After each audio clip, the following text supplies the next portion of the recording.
Kenapa Maria selama ini kagak pacaran? Perempuan yang sampai usia hampir 30 tahun terus belum pernah pacaran itu pasti ajaib. Itu salah satu yang membuat Anda juga tertarik dan penasaran gitu loh. Tertantang dong. Apakah saya akan menjadi pria pertama di dalam hidupnya?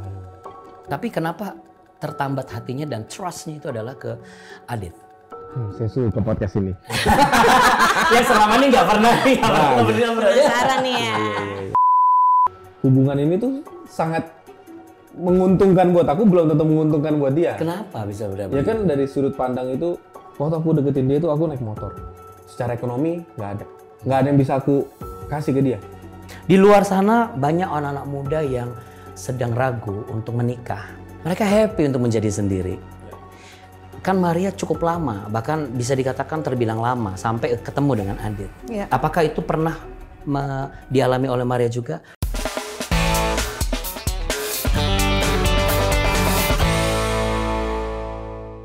Betapa ku menyadari. Masih ingat nggak satu penggalan ini? Tangannya takkan terlambat mengangkatmu. Hari ini kita akan langsung ngobrol dengan narasumber yang spesial banget. Maria Shandy dan juga suaminya Adit. Kita beri tepuk tangan dulu dong teman-teman semuanya. Nama lengkap banyak yang penasaran. Itu nama lengkap Maria Shandy saja atau itu nama beken? Maria Shandy saja. Oke, kalau Adit Aditya Pratama. di podcast Aditya Pratama juga. Sama. Oke, kalau gitu puji Tuhan. Makasih loh sudah mau bergabung di Cahaya Begini. Kita mau ngobrol. Maria ini sudah melayani sejak kapan? Kalau pelayanan di gereja itu dari aku umur 12 tahun kayaknya. Oke. Itu pertama kali jadi asisten guru, singer, WL. Dan sudah tahu memang bakatnya di nyanyi Musik, ya, di musik ya. Aku suka musik. Saya mau ngomong masalah mengenai pernikahan kalian nih. Nikah kalian tahun berapa sih? 2020 pasti. 2020. Ini Anda juga kan backgroundnya sekolah teologi, tapi juga podcaster juga. Latar belakangnya berbeda nih. Ini kan penyanyi rohani gitu, tapi ada rohani-rohaninya lah ya. Apakah ketemu di salah satu gereja atau bagaimana? Iya, benar. Pelayanan? Jadi kita ketemu di pelayanan, betul. Kita waktu itu pelayanan bareng. Aku waktu itu buat namanya MS Friend. Waktu itu kita di gereja yang sama, terus Adit bantu di situ. Itu pertama kali sih kita ketemu. Fall in love at the first sight? To be honest, it won't hurt her. Kamu dulu?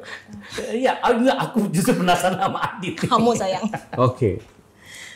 Kalau aku ya sangat simpel. Dia ini penyanyi terkenal, terus cantik. Jadi aku rasa semua orang umumnya pasti kalau tahu Maria Shandy pasti itu very tertarik. common lah ya, very common. Tapi apa yang membuat Anda punya nyali untuk bisa meminang Maria Shandy? Karena saya cukup bodoh dan nekat aja. Kalau gitu kita cheers untuk kebodohan kenekatan kita ya sebagai laki-laki. Ini airnya bisa diminum loh. Oh ya? Iya, karena ada orang-orang bilang sekarang kalau nikah di zaman sekarang tuh nekat banget sih nikah. Orang udah happy sendiri ngapain nikah-nikah gitu. Kalau aku ke Maria nih, apa yang membuat Maria punya nyali untuk akhirnya menerima Adit sebagai suamimu? Mungkin karena aku pada awalnya ngerasa waktu pertama kali ketemu gitu ya, aku ngerasa satu frekuensi. Jadi kalau ngobrol tuh kayaknya nyambung gitu, dibawa kemanapun, khususnya kerohanian ya. Karena menurut aku menikah itu kan bukan cuman buat makan-makan, jalan-jalan gitu, tapi kan lebih dari itu gimana kita berdua tuh harus punya visi yang sama untuk berjuang sama-sama pulang ke surga kan. Nah aku ngerasa aku dapetin itu di Adit. Walaupun selama ini environment Maria kan semuanya orang-orang yang pelayanan, ya dong. Vibe-nya kan betul. vibe pelayanan gitu loh. Iya. Tapi kenapa tertambat hatinya dan trust-nya itu adalah ke Adit? Aduh, bingung juga ya jawabnya kenapa ya? Karena Saya suka podcast ini.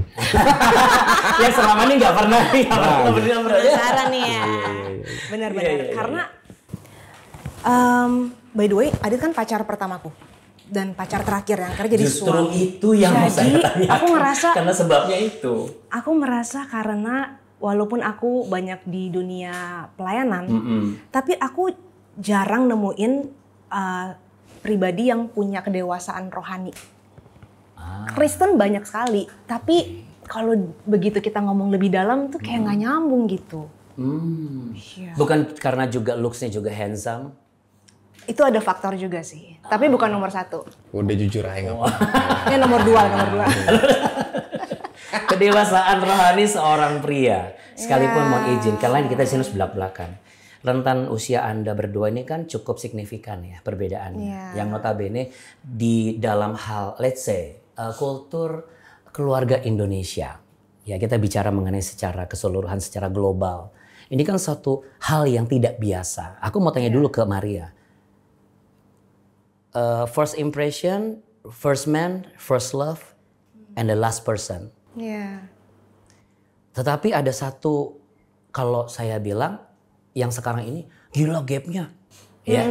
Nah, aku mau bicara, apakah tidak ada keraguan ketika menerima Adit? Apakah memang usia bukanlah sebuah patokan, kultur bukanlah sebuah hal yang terlalu penting, karena lebih mementingkan faktor yang mungkin tadi yang diajak untuk bisa memiliki wawasan kedewasaan rohani yang sama, kemudian sampai visinya juga ternyata sama. Apakah itu lebih prioritas? Silakan. Gimana, Mer? Awalnya pasti sempat kayak Kaget? berpikir berkali-kali gitu ya. Sampai dulu tuh suka ngingetin diri sendiri, aku bilang, aduh Mar jangan main api gitu ya. Maksudnya kalau memang nggak mau serius, udah mendingan nggak usah terlalu dalam, jadi teman aja. Tapi semakin lama aku pikir, kok kayaknya aku tuh melihat Adit gitu ya. Walaupun secara umur 8 tahun di bawah aku kan. Tapi aku ngerasa kayak, mungkin ya, aku ngerasa karena latar belakangnya Adit itu sebagai tulang punggung keluarga. Jadi aku ngerasa dia cukup dewasa secara mental. Iya. Karakternya kuat. Iya ya, karena dia udah terbiasa untuk memimpin keluarganya. Terus secara rohani, karena mungkin juga Adit waktu itu kan juga sekolah teologi. Betul. Terus dikelilingi, aku tahu orang-orang di sekitar itu orang-orang yang secara rohani itu dewasa. Jadi mungkin juga jadi kayak gampang terserap gitu ya. Aku ngerasa jadi secara rohani juga dewasa sekali gitu. Jadi buat aku tuh memang umur pasti ada pengaruh juga. Cuman buat aku yang paling penting adalah harus dewasa ekonomi. Dewasa ekonomi itu bukan berarti harus udah punya harta yang banyak gitu ya. Tapi aku ngeliat gimana Adit itu walaupun dulu masih sangat berjuang gitu ya untuk secara ekonomi. Tapi aku melihat Adit tuh punya kemandirian, punya kerja keras, punya tanggung jawab yang besar. Nah itu yang mahal buat aku. Dan dia punya dewasa mental, dia punya dewasa rohani. 3 itu sih menurut aku poin penting yang aku lihat dari Adit sih. Sekalipun ada gap usia yang cukup signifikan antara Anda berdua. Oke, aku mau tanya ke Adit langsung nih, mohon izin ya. Siap, Pastor. Dia nanya usiamu berapa nggak waktu itu? Dia nggak nanya, tapi aku langsung ngomong gini, Pastor. Waktu aku SD, aku bilang, aku suka dengerin dia di TV. Jadi harusnya dia udah tahu lah usianya kan. Orang kita bilang waktu aku SD, memang waktu saya SD, saya dengerin dia udah jadi penyanyi. Iya. Saya masih SD pakai handphone smart, ngerekam. Kan dulu handphone smart itu nggak ada Bluetooth buat kirim-kirim lagu. Jadi kita ngerekam pas TV, muterin RU, ngerekam dia sama pas yang sama Mike Mohede. Iya. Itu waktu SD tuh.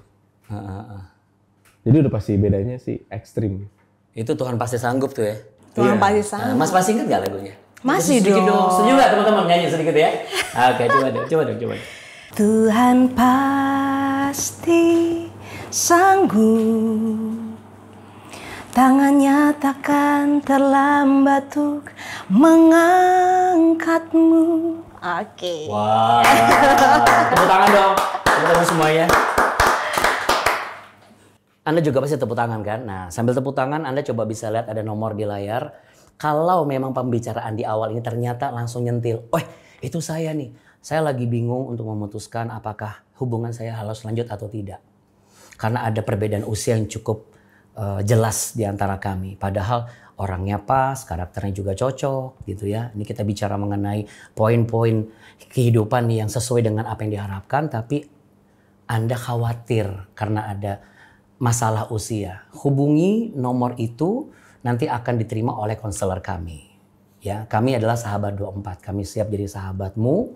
Setiap yang engkau ingin curhat selama ini nggak pernah bisa ngomong, silakan secara terbuka bicara dengan kami. Nanti kita akan doa sama-sama, kita akan temukan jalan keluar.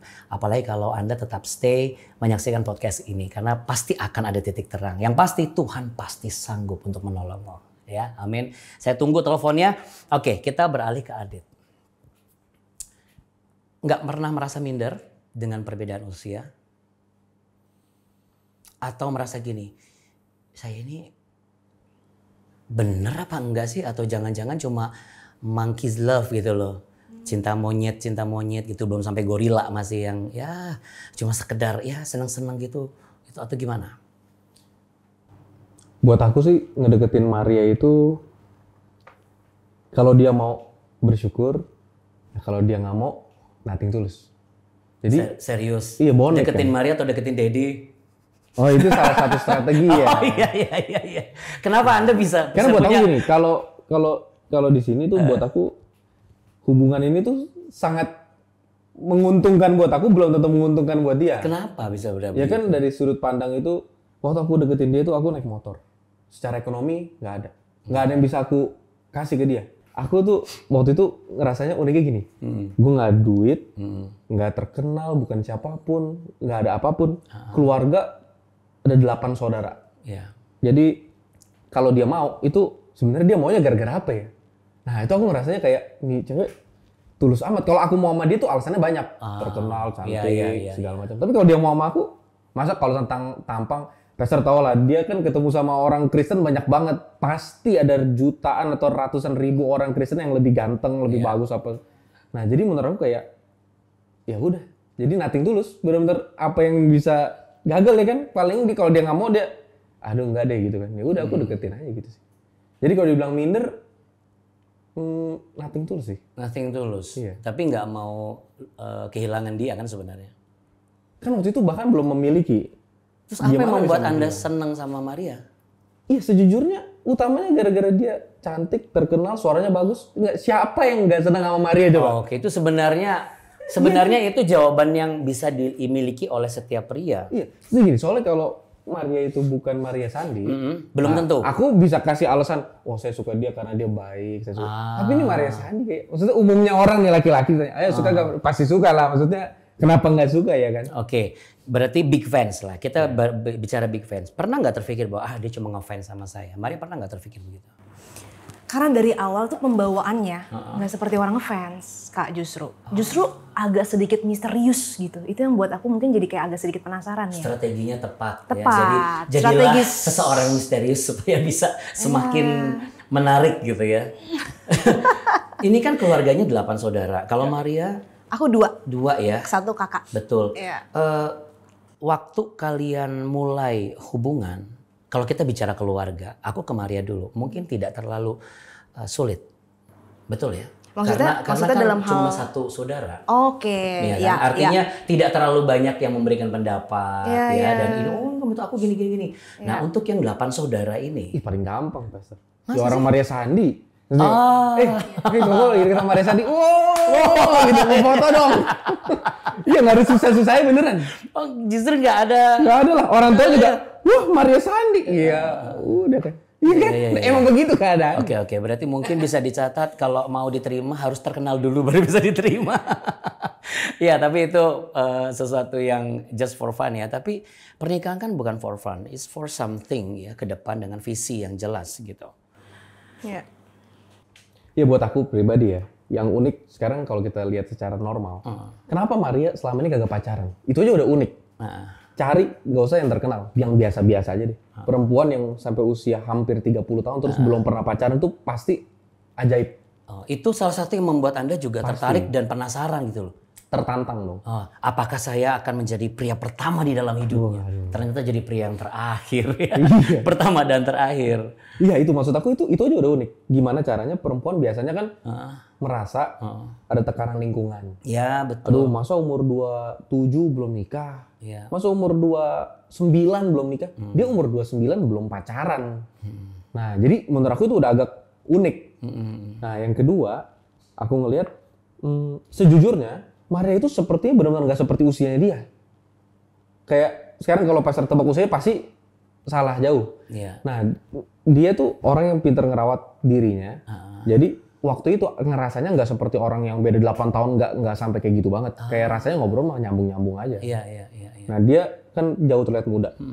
Terus yang mungkin unik juga karena prinsip dia tuh sangat keras.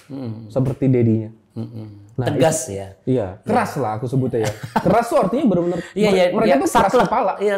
Kalau keras kepala untuk prinsip mereka. Oh iya, maksudnya saklek gitu ya. Jadi kalau mereka udah mau A, Iya. ya A udah mau dunia ini diputer balik, mau semuanya bilang B, mau apapun mereka bodo amat, mereka A aja. Mau semuanya bilang ngaco salah apapun mereka A aja. Itulah kenapa dari awal sampai sekarang kalau dia nikah sama orang yang 8 tahun lebih muda dia tuh nggak terlalu pernah pusing karena dia tuh orangnya nggak pacaran sampai umur 29 juga nggak pusing. Nah, karena dia keras kepala itu aku pikir ini gila tantangan yang luar biasa ini. Kok ada orang yang bisa begitu ya? Iya. Dia tuh kalau udah punya satu prinsip apa tuh dia ambil, dia pegang teguh gitu. Itu waduh banyak banget keajaiban dia. Misalnya dia orang yang denger khotbah. Aku seminari, kuliah di seminari. Orang seminari pun dengar khotbah paling berapa sih seminggu 3 kali udah luar biasa. Dia setiap hari dengar khotbah 1 jam. Setiap hari rutin. Mau ada yang lihat, nggak ada yang lihat, ada yang tahu, nggak ada yang tahu. Dia tuh kayak punya caranya belajar. Jadi dia dengar khotbah tuh dia lihat kan ada ibadah di YouTube nih. Iya. Nah dia nontonin ibadah dan dia sangat pemilih dengan siapa yang dia dengar. Dia nggak asal dengar khotbah. Iya. Dia tuh sangat milih. Dia tuh cuma mau khotbah yang ngebangun Rohaninya. karakter dia. Dia nggak mau khotbah-khotbah yang oh iya nanti Tuhan memberkati kamu mendapatkan makanan, mendapatkan harta. Aduh nggak gitu. Dia tuh khotbah-khotbah yang makanan yang bikin kenyang dan keras ya. Iya, yang sesuai sama pokoknya yang dia bilangnya kayak Alkitabiah lah gitu. Maksudnya itu kan kalau khotbah yang begitu, kita dengar seminggu sekali aja udah agak berat kan kayak wah ini dalam nih. Eksogesis. Dia sukanya kayak gitu. Tidak terlihat kan. Tapi apa namanya nggak sekolah teologi, nggak mau sekolah teologi. Dia sekolah marketing. Sebenarnya Kerjanya pengen finance. sih, awalnya pengen kan, cuman karena udah punya anak dan nikah kayaknya. Ya pengennya setelah ini ya. Waktu umur 17 kan Enggak sih. kagak terpikir dia. Kagak pikir. Nah itu dia jadi banyak banget keunikannya. Maksudnya terlalu banyak unik itu sampai kita ini terlalu unik gitu. Kalau cuman sekedar cantik dan terkenal, itu aja udah luar biasa. Apalagi terus dia belum pernah pacaran, makannya sehat banget, olahraga dia, aduh kagak pernah putus. Mau sebelum COVID, mau dia dari umur belasan tahun, dia mulai olahraga dari umur berapa belas? Yang Iya, nonton 11 mungkin. 11 sudah mulai olahraga sampai sekarang nggak pernah putus. Nggak ngomong soal COVID, Anda berdua menikah di saat COVID kan? Iya benar. Nggak bisa nunggu sampai akhir COVID selesai atau Nanti jadi bagaimana mahal gitu. biaya nikahnya. Ya itu adalah Kan kesempatan. saya kagak ada duit. Jadi kalau COVID itu kan kagak perlu ngundang orang banyak. Kalau balik modal, kalau yang datang kagak bawa amplop bagaimana? Kan bisa dikirim transfer. Aduh, tapi ada gengsinya Pastor. Kayak nanti kalau aku bikin yang gede, kan gampang sebenarnya kan kalau mau pinter-pinter, Maria kan terkenal, pasti banyak deh. Kalau ngundang peser pasti nggak enak deh. Kalau nggak datang pasti ngirim. Tapi kan jadi kayak nih cowok apaan sih? Nah itu, karena biaya nikahnya itu aku usahain kita bisa aku topang. Nah, aku punya budget berapa ya udah itu yang aku pakai. Berapa lama kalian pacaran sebelum menikah? 2,5 kali yang resminya ya. 2,5 tahun. Karena dari aku nembak terus dia terima itu butuh waktu dia 6 bulan. 6 bulan doa puasa, Maria? Enggak sih. Enggak juga menara sih. doa pribadi. Cuman kayak di rumah ya. Setiap hari syafaatnya cuma nama ini aja terus. Sebenarnya doa puasa aku justru selama 6 bulan itu ya. Biar diterima apa enggak ya? Gunung mana yang harus kita datengin nih? Di luar sana banyak anak-anak muda yang sedang ragu untuk menikah. Bukan karena mereka takut lagi, justru karena mereka feeling well. Mereka fine gitu loh. Mengenai keuangan. Dan mereka happy untuk menjadi sendiri. Kan Maria cukup lama, bahkan bisa dikatakan terbilang lama. Sampai ketemu dengan Adit. Apakah itu pernah dialami oleh Maria juga? Merasa bahwa oke deh, kalau memang ketemu ya syukur. Kalau enggak ya oke, saya akan hidup sendiri. Karena saya happy dengan sendiri. Pernah nggak merasakan itu? Awalnya dulu waktu aku masih belum mengerti tentang kebenaran gitu ya. Aku dulu sempat ada fase di mana aku tuh pengen banget punya pacar. Karena dulu tuh aku inget banget Dedi, orang tua aku tuh bolehin aku tuh boleh pacaran setelah SMA selesai. Jadi waktu SMA selesai tuh kayaknya kayak lepas kandang kan, kayak wow oke, sekarang aku udah bisa nih punya pacar. Tapi ada satu sisi yang aku syukurin. Dari kecil tuh aku ngerasa orang tuaku tuh sangat hadir di hidup aku. Dari segi waktu, kasih sayang, itu tuh selalu aku rasa jadi kayak semacam walaupun aku nggak punya pacar saat itu, nggak boleh pacaran, tapi aku tuh ngerasa aku seneng. Aku ngerasa karena aku tuh dicintai sama mereka. Itu sangat membantuku juga. Dan ketika aku sudah mengerti kebenaran, aku mulai bertumbuh secara rohani gitu ya. Aku baru tahu ternyata hidup ini tuh bukan tentang menikah punya anak gitu. Tapi ya menikah nggak menikah itu puji Tuhan. Maksudnya selama kita tahu tujuan hidup kita, panggilan hidup kita, selama kita punya Tuhan tuh sebenarnya udah cukup. Kita tuh nggak berhutang sama siapapun untuk memenuhi kewajiban punya anak, punya suami gitu ya, dan sebagainya. Dan dari situ aku ngerasa kayak, oh iya ya. Dan aku dari situ aku mulai setiap hari dengerin khotbah-khotbah yang membangun gitu ya, yang membuat diri aku tuh ngerasa aku utuh nih, walaupun aku nggak menikah, aku utuh gitu. Sampai akhirnya satu masa aku pernah ngobrol ke Mama Dedi, aku bilang, boleh nggak sih kalau misalnya nih aku sampai nggak ketemu nih orang yang benar-benar tepat gitu ya untuk jadi pasangan aku, boleh nggak kalau aku nggak nikah, aku sendiri aja. Dan untungnya mereka juga sangat dewasa, jadi mereka juga, oh ya nggak apa-apa, kita bareng-bareng aja sama Dedi Mama, kita pelayanan. Dan di situ bikin aku jadi kayak ngerasa nggak ngoyo gitu Kak. Jadi aku ngejalanin, aku menemukan pasangan itu nggak mencari kayak ngoyo harus ketemu, enggak. Tiba-tiba Tuhan ketemuin dengan Adit gitu. Kamu menjalani sesuai dengan berserah penuh sama Tuhan sampai nanti, tapi tidak menutup diri kan? Tidak menutup diri. Iya. Makanya bisa ketemu sama Adit. Iya. Kalau bicara mengenai belum cukup siap, pernah nggak Adit ketika di masa sedang dalam kondisi yang tidak signifikan gitu ya, tidak lagi dalam kondusif, langsung ngerasa gini, kayaknya saya salah nih nikah. Karena biasanya orang itu selalu mudah jatuh dalam pemikirannya sendiri sehingga dia akan ngomong, kayaknya aku kecepatan nikah nih. Pernah nggak itu mampir atau terbersit dalam pikiranmu? Menarik. Sejujurnya, semenjak nikah itu aku nggak pernah ngerasain itu, jadi aku agak sulit buat ngebayangin. Maksudnya, karena dulu kalau aku nikah, sebelum aku nikah kan aku sendirian. Waktu aku sendirian tuh banyak terjebak dalam pemikiran sendiri kan. Nah sekarang itu setiap kali ada sedikit masalah kan cerita sama dia. Jadi kayak nggak pernah terperusuk sendiri sampai mikir begitu sih. Buat aku pribadi ya, ciri-ciri orang yang udah siap nikah, itu idealnya dia siap tidak menikah. Karena kalau dia sendiri masih rasa kosong dengan tidak menikah, dia sendiri masih rasa kurang dengan tidak menikah, dia akan cari kekosongan itu lewat orang lain. Dan nikah, kalau pakai prinsip yang umum dan aku sangat percaya, nikah itu bukannya menerima tapi kan memberi. Itu memang terkesan omong kosong, tapi percayalah kalau nggak kayak begitu, pernikahan tuh benar-benar menyakitkan banget. Kalau nikah itu nuntut, wah itu nggak bakalan selesai. Betul. Tapi yang diomongin Adit ini sangat meyakinkan loh. Kamu yakin sekali gitu bahwa dengan kekanak-kanakanmu itu bisa klop sama Maria Sandi. Karena tadi diselingi dengan aku memiliki kekanak-kanakan. Tapi memang Maria juga yakin banget dengan diri Adit yang notabene, let's say, nggak ada ketakutan, kecemasan nanti dia akan kelihatan terlalu jauh ketika jalan nanti.